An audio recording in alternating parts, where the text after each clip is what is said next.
Hai semua, Assalamualaikum. Welcome back to my YouTube channel. Korang nak tahu tak hari ni aku nak buat video apa? Sebelum korang nak tahu, jangan lupa like, komen, share, subscribe.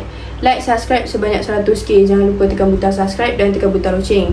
Look ni macam aku tunjuk muka aku yang natural, tak pakai apa-apa. Selepas itu aku akan pakai makeup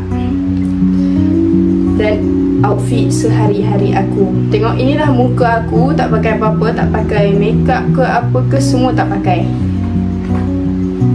Korang, pagi tadi aku breakfast roti canai. Biasanya kalau aku busy pun aku breakfast roti canai juga.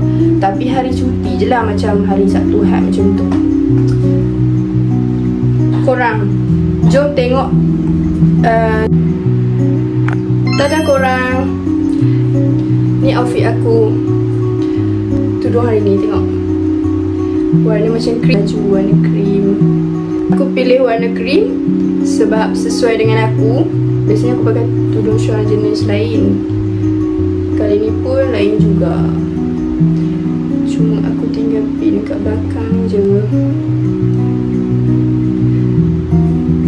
Tapi cantik kan korang? Okay, korang suka tak dengan look makeup aku hari ni dan outfit aku? Aku pakai baju ni, baju cardigan. Bukanlah baju tapi cardigan. Cardigan ada banyak. Cardigan aku ada banyak warna. Yang ni warna macam sama kan. Satu lagi warna macam hijau semalam aku pakai. Dia warna hitam. Korang nampak tak muka aku makeup hari ni? Makeupnya simple sahaja.